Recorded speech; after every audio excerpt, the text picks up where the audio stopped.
नमस्कार विद्यार्थियों, आज हम एमए प्रीवियस इतिहास विषय के चतुर्थ प्रश्न पत्र का अध्ययन कर रहे हैं और चतुर्थ प्रश्न पत्र में हम ये देखेंगे कि राजस्थान के प्रमुख धार्मिक मेले कौन कौन से हैं। मेले एवं त्योहारों के मूल में प्राय धर्म होता है। धार्मिक आस्था की अभिव्यक्ति लोग देवी देवताओं की पूजा अर्चना तीर्थ से पुण्य कमाने की भावना से बनाए जाने वाले धार्मिक मेलों में से कुछ मेले इस प्रकार हैं। पहला है पुष्कर मेला। अजमेर के निकट एकमात्र ब्रह्मा मंदिर वाले स्थान पुष्कर में वैसे तो आए दिन मेला ही लगा रहता है, परंतु कार्तिक पूर्णिमा को लगने वाले मेले में यहाँ तिल रखने की भी जगह नहीं मिलती है। दूर दराज से यहाँ लोग आते हैं और पवित्र सरोवर में स्नान कर ब्रह्मा जी व अन्य देवी देवताओं के दर्शन करते हैं। मेले के दौरान दूर दराज से आने वाले साधु संत श्रद्धालु कई कई दिनों तक यहाँ डेरा डाले रहते हैं। अजमेर जिला प्रशासन पर्यटन एवं कला संस्कृति विभाग द्वारा मेले के दौरान राजस्थान की संस्कृति से ओतप्रोत सांस्कृतिक कार्यक्रम भी आयोजित किए जाते हैं। पौराणिक कथाओं के अनुसार किसी जमाने में पुष्कर पर विज नाहब नामक राक्षस का आतंक हुआ करता था। कहते हैं कि इस राक्षस ने ब्रह्मा की संतानों की हत्या कर दी। इस बात का पता जब प्रजापति ब्रह्मा को लगा तो उन्होंने प्रकट होकर कमल के फूल से राक्षस का संहार किया। कमल की पंखुड़ियाँ जिन 3 स्थानों पर गिरी वहाँ झीलें बन गई। कहते हैं कि पुष्कर इन्हीं 3 झीलों में से एक है। यही कारण है कि इस झील को पवित्र झील कहा जाता है। राक्षस के संहार के बाद ब्रह्मा ने इस स्थान पर यज्ञ करने का निर्णय लिया और उन्होंने सभी देवी देवताओं ऋषियों मुनियों को आमंत्रित किया। ये यज्ञ कार्तिक माह में संपन्न हुआ।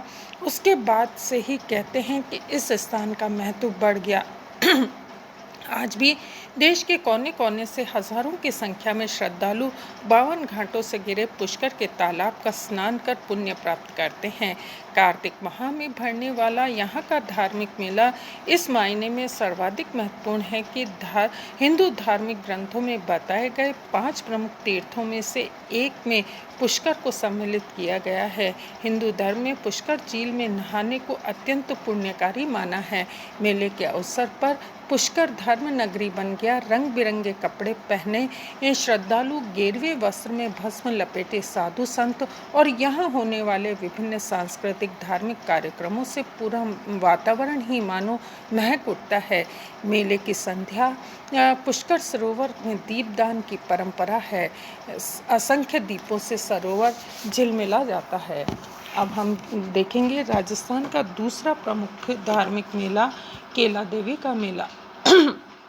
विद्यार्थियों, सवाई माधोपुर जिले से 18 किलोमीटर दूर स्थित केला माता के मंदिर में चैत्र शुक्ला अष्टमी को ये मेला भरता है, जो कई दिनों तक चलता है। लाखों लोग यहाँ आकर दर्शन करते हैं, इसीलिए इसे लक्की मेला भी कहा जाता है। केला को भवानी माना जाता है, जिसकी प्रतिमा सन 1114 में एक मनोरम स्थल पर टीले के ऊपर स्थापित की गई थी। यहाँ केला देवी का मेला भरता है। यहाँ पहले भी कालिया नामक एक गांव हुआ करता था। कहते हैं कि कालिया गांव में केदारगिरी साधु रहा करते थे। काली माता के मंदिर में एक साथ 2 मूर्तियां हैं। दाहिनी ओर केला देवी की मूर्तियां, जिसे लोग लक्ष्मी के नाम से जानते हैं। बाईं ओर चामुंडा की मूर्ति। चैत्र कृष्ण द्वादशी से शुक्ल पक्ष द्वादशी के बीच भरने वाले केला माता के मेले में दूर दराज स्थानों से लोग धार्मिक आस्था के कारण आते हैं। राजपूत, मीणा आदि केला माता के प्रमुख भक्त माने जाते हैं। केला देवी के मेले के अवसर पर पशु मेले का भी आयोजन किया जाता है। विद्यार्थियों, इस मेले के अंतर्गत श्रेष्ठ नस्ल के मवेशियों की प्रतियोगिता आयोजित कर उन्हें पुरस्कृत भी किया जाता है। देवी का मंदिर काली शिला नदी के किनारे त्रिकुट पहाड़ी के तलहटी में केला गांव के उत्तर पश्चिम में स्थित है। यहाँ एक छोटा सा भैरव मंदिर और हनुमान मंदिर भी है। अन्य मेला है श्री महावीर जी का मेला सवाई माधोपुर जिले के हिंडौन कस्बे में गंभीरी नदी के किनारे स्थित चंदन गांव में प्रतिवर्ष चैत्र शुक्ला त्रयोदशी से वैशाख कृष्ण प्रतिपदा को यह महावीर जी का मेला भरता है। ये मेला छठी शताब्दी से महावीर स्वामी की याद में मनाया जाता है। महावीर स्वामी जैनियों के 24वें तीर्थंकर माने जाते हैं। श्री महावीर जी दिगंबर जैन संप्रदाय का प्रमुख तीर्थ स्थल है। प्राय साल भर में यहाँ तीर्थयात्री आते रहते हैं, परंतु मेले में यहाँ अपार जनसमूह एकत्र होता है। मेले में देश भर के लाखों श्रावक श्राविकाएं, साधु संत, श्रमण श्रमणियाँ व अन्य जन एकत्र होते हैं। मेले में जैन धर्मावलंबियों के अलावा अन्य लोग भी बड़ी संख्या में भाग लेते हैं। महावीर जी में कृपा दास नामक एक टीला आज भी लोगों के आकर्षण का केंद्र है। मेले के दौरान यहाँ निकलने वाली वार्षिक रथ यात्रा का रथ तब तक नहीं चलता है जब तक कि उसे एक कृपा दास के वंश का कोई पुरुष धक्का नहीं देता है। जैन श्रुति के अनुसार कृपा दास नामक एक मुची मिट्टी के एक टीले पर अपने पशु चराता था। एक बार उसकी गाय ने कई दिनों तक दूध नहीं दिया। इसका कारण जानने के लिए एक दिन कृपा दास ने गाय का पीछा किया। आश्चर्य का ठिकाना उसे तब नहीं रहा जब उसने देखा कि टीले पर गाय अपना दूध गिरा रही है। जिज्ञासा को शांत करने के लिए उसने टीले की खुदाई की तो वहाँ गहरे भूरे रंग की एक प्रतिमा मिली। कहते हैं कि इस प्रतिमा को उसने एक झोंपड़ी में रख दिया। कहते हैं बहुत बाद में जैन अमरचंद बिलाल ने इस प्रतिमा की पहचान महावीर स्वामी के रूप में की और उन्होंने जैन प्रतिमा स्थापित करने के लिए, मंदिर बनाने के लिए बड़ी रकम दान दी।